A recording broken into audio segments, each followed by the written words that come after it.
मराठी प्रश्नपत्रिकेत तुम्हाला विभाग 5 हा सर्वाधिक गुणांसाठी म्हणजे मित्रांनो 24 गुणांसाठी असतो. तर 24 आउट ऑफ 24 गुण तुम्हाला त्या विभागात मिळतील. सर्वाधिक गुणांचा विभाग आहे मित्रांनो. एक तर 8वी, एक तर 9वी, एक तर 10वी तिघा वर्गांसाठी हा व्हिडिओ खूप महत्त्वाचा असणार आहे. आपल्याला पत्रलेखनामध्ये एक औपचारिक किंवा दुसरं अनौपचारिक किंवा दोघंही आपल्याला औपचारिक पत्र विचारले जातील आणि त्यात आपल्याला असणार आहे मागणी पत्र, विनंती पत्र आणि कौटुंबिक म्हणजे अभिनंदन करणारे पत्र. यापैकी आपल्याला कोणतंही एकच सोडवायचं आहे. ठीक आहे? मित्रांनो लक्षात घ्या बोर्ड परीक्षा 2022 साली विचारण्यात आलेला हा प्रश्न आहे. 2023 ला हा प्रश्न विचारला गेला आहे. अभिनंदन, विनंती आणि मागणी हे दोघं-तिघं पत्र जर तुम्ही यांची प्रॅक्टिस केली, तर पत्रलेखनामध्ये 6 पैकी 6 गुण तुमचे फिक्स होतील. लक्षात घ्या उपयोजित लेखनामध्ये दुसरं काही करण्याची गरज नसणार आहे. जर उपविभाग 6 पैकी 6 गुण पाहिजे असेल, तर पत्रलेखन करा. फक्त हा व्हिडिओ संपूर्ण बघा. नमस्कार मित्रांनो, तुमच्या सर्वांचे आपल्या ह्या चॅनलवरती स्वागत आहे. तर पहा 10वी मराठी बोर्ड एक्झाम 2025 साठी हा व्हिडिओ खूप महत्त्वाचा असणार आहे.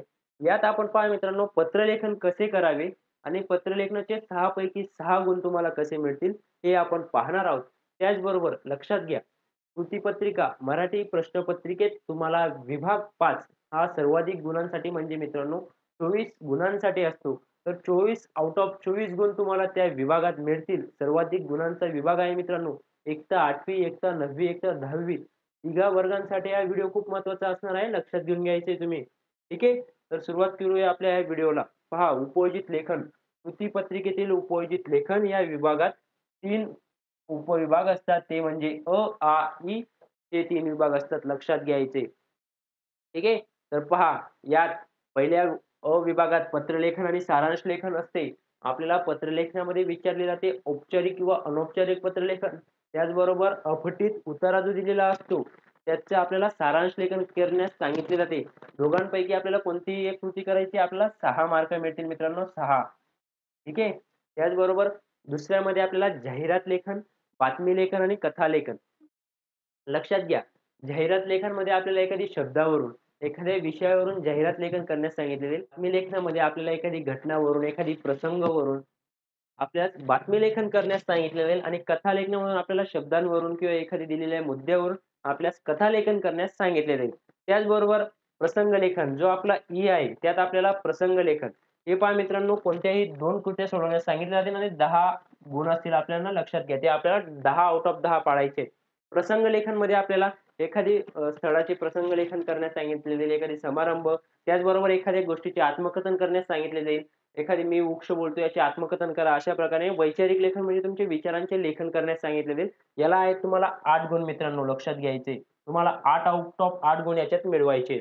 अशा प्रकारे आपलं उपयोजित लेखनामध्ये 3 उपविभाग आढळतात. ते म्हणजे अ, आ, इ हे 3 उपविभाग. पहा आपण आज पाहणार आहोत उपविभाग अ. लक्षात घ्यायचे 6 गुणांचा उपविभाग अ. आपण आज संपूर्ण पाहणार आहोत. ह्या उपविभागात 2 कृती दिल्या जातील आणि त्यापैकी कोणतीही एक कृती लक्षात घ्या, आपल्याला सोडवणे अनिवार्य असणार आहे. अनिवार्य. ठीक आहे? ओके. प्रश्न 5 पुढीलपैकी कोणतीही एक कृती सोडवा, असा प्रश्न आपल्याला बोर्डाला विचारला जाईल. त्यात आपल्याला असणार आहे पत्रलेखन आणि सारांश लेखन.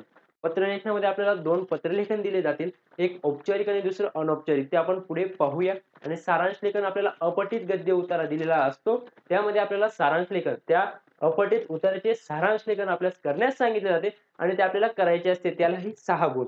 दोघांपैकी एक सोडवल्यास आपल्याला 6 आउट ऑफ 6 गुण मिळतील.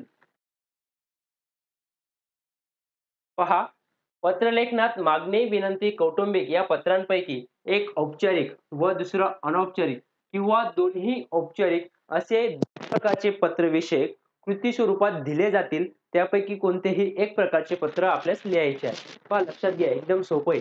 आपल्याला पत्रलेखनामध्ये एक औपचारिक किंवा दुसरं अनौपचारिक किंवा दोघंही आपल्याला औपचारिक पत्र विचारले जातील आणि त्यात आपल्याला असणार आहे मागणी पत्र, विनंती पत्र आणि कौटुंबिक म्हणजे अभिनंदन करणारे पत्र. यापैकी आपल्याला कोणतंही एकच सोडवायचंय. ठीक आहे. तर कृतीचे स्वरूप पहा, जी आपल्याला कृती दिली जाते पत्रलेखनाची, त्याचे स्वरूप कसे असते? एखादी निवेदन, जाहिरात, बातमी, बातमीचे शीर्षक, सूचना फलकावरील सूचना, निमंत्रण यांसारख्यांची एकाची माहिती देऊन त्या आधारे पत्र करण्यास सांगितले जाते. पहा मित्रांनो, तुम्हाला पत्रलेखनामध्ये जो चार्ट दिला जातो, त्यात तुम्हाला एखादी बातमीचे ठिकाण किंवा एखादी प्रसंग ते काहीतरी दिलं जाते माहिती आणि त्यावरून तुम्हाला पत्रलेखन करण्यास सांगितले जाते. लक्षात घ्या. अगदी सोपं आहे. तर याचे गुणांचे विभाजन पहा कसे होते. आता जर तुम्हाला 6 गुण 6 पैकी 6 मिळवायचे असतील, तर याचे गुणांचे विभाजन पाहणे आपल्याला गरजेचे असणार आहे. लक्षात घ्या. पहा मायना. मायना म्हणजे काय? तर लक्षात घ्या मायनामध्ये आपल्याला त्याबरोबर आपण दिनांक टाकतो. त्याचबरोबर त्या ठिकाणी प्रती, त्याचबरोबर ज्या व्यक्तीला पत्र लिहायचंय त्याचं नाव, त्याचा पत्ता, मग खाली महोदय किंवा महोदया विषयाच्या मजकुरानुसार याला मित्रांनो 2 गुण आहेत. लक्षात घ्या. आपण पत्र लिहिण्यासाठी जो विषयानुरूप मजकूर लिहितो मित्रांनो, जे मुद्द्यांचा आधार घेतो, पत्र लिहिण्यास योग्य त्या मुद्द्यांचा आधार, त्यासाठी आपल्याला 3 गुण मिळत असतात आणि खालचा मायना मित्रांनो तुमचं नाव किंवा तुम्हाला पत्र लेखनामध्ये दिलेल्या व्यक्तीचं नाव जे तुम्हाला तुमचे संबोधन लिहायचे असते, त्यासाठी तुम्हाला तुमचा फोन नंबर, ईमेल यासाठी 1 मार्क आहे मित्रांनो. हा मित्रांनो प्रश्न क्रमांक अ. खालील कृती सोडवा. खालील निवेदन वाचा व त्याखालील एक कृती सोडवा. मित्रांनो लक्षात घ्या बोर्ड परीक्षा 2022 साली विचारण्यात आलेला हा प्रश्न आहे. आपण याचा संपूर्ण अभ्यास करूया. साहित्य सेवा वाचनालय साखरवाडी. मित्रांनो साहित्य सेवा वाचनालय साखरवाडी आयोजित राज्यस्तरीय वक्तृत्व स्पर्धा यांनी राज्यस्तरीय वक्तृत्व स्पर्धा आयोजन केली मित्रांनो व पारितोषिक वितरण समारंभ त्याचे प्रमुख पाहुणे आहेत मित्रांनो विक्रम मेहेंदळे त्याचे अध्यक्ष आहेत श्रीमती रेखा महाजन त्याचबरोबर स्थळ आहे मित्रांनो हुतात्मा सभागृह साखरवाडी या प्रकारे मित्रांनो स्पर्धाची तारीख आपल्याला दिली आहे 20 मार्च आणि वेळ दिली मित्रांनो 9 वाजता. तर मित्रांनो आपल्याला काय सांगितले आता पहा आपलं महत्त्वाचं असतं या ठिकाणापासून विनय विनय देशमुख लक्षात घ्या मित्रांनो विनय व विनया देशमुख विद्यार्थी प्रतिनिधी या नात्याने मी विनय कडनं लिहितो ठीक आहे. तर मित्रांनो आपल्याला पत्र एक दिलंय ते आणि पत्र या ठिकाणी दुसरं.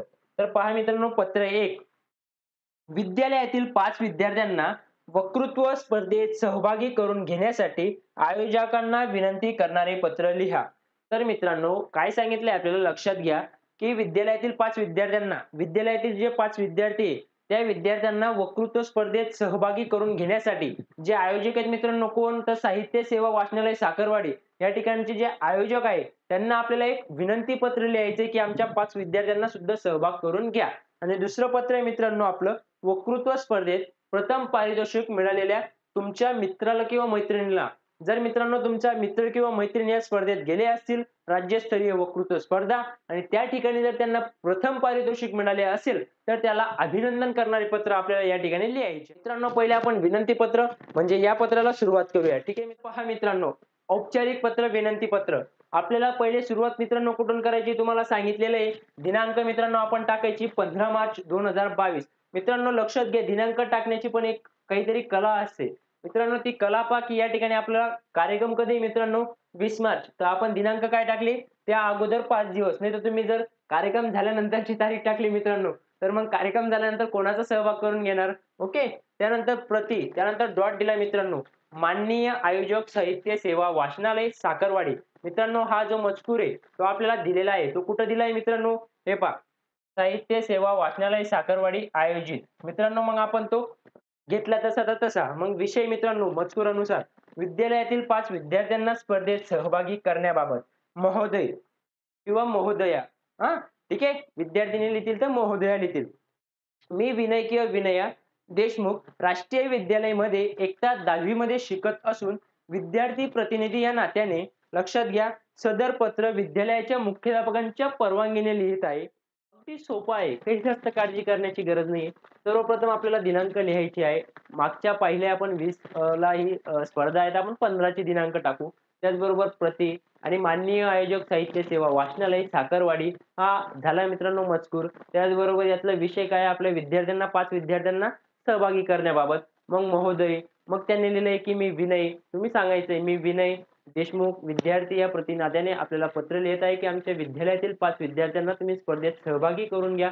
तर मी हे पत्र मुख्याध्यापकांच्या परवानगीने लिहित आहे असे सांगायचे.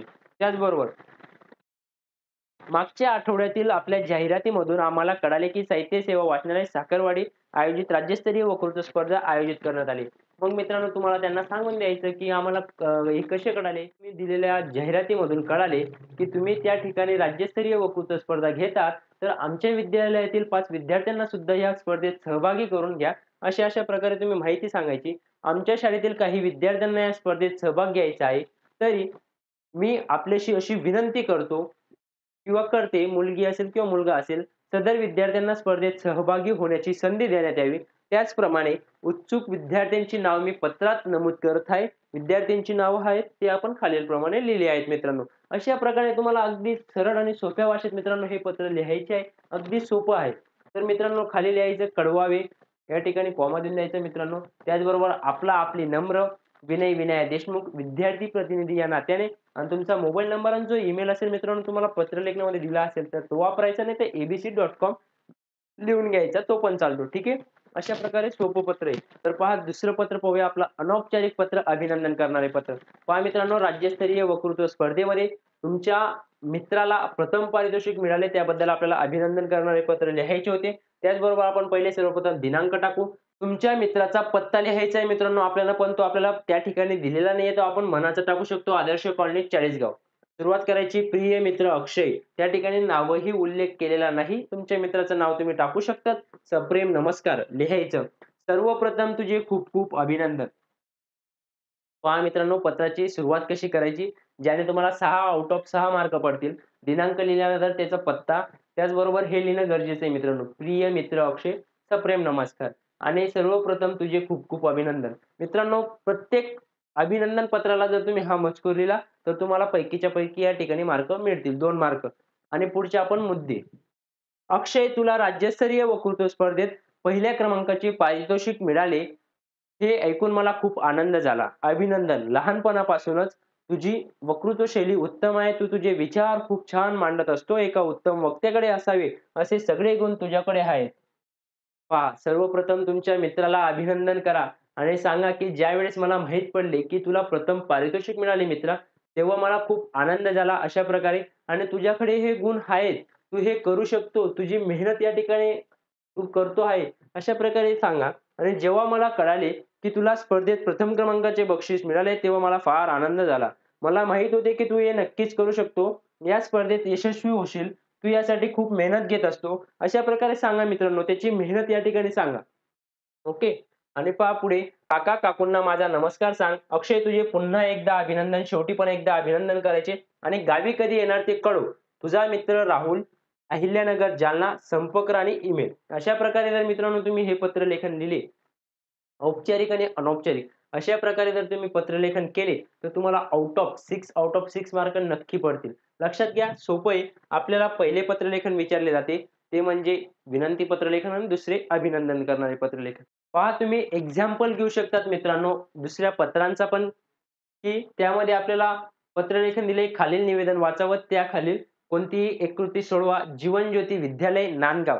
लक्षात घ्या, जीवनज्योती विद्यालय नांदगाव. कथा कथन स्पर्धा पारितोषिक वितरण समारंभ. कथाकथन स्पर्धा आहे व पारितोषिक वितरण समारंभ आहे. प्रमुख पाहुणे आहेत मित्रांनो माननीय श्री अजय लागू आणि अध्यक्ष आहे माननीय श्री उत्तम कांबळे साहेब.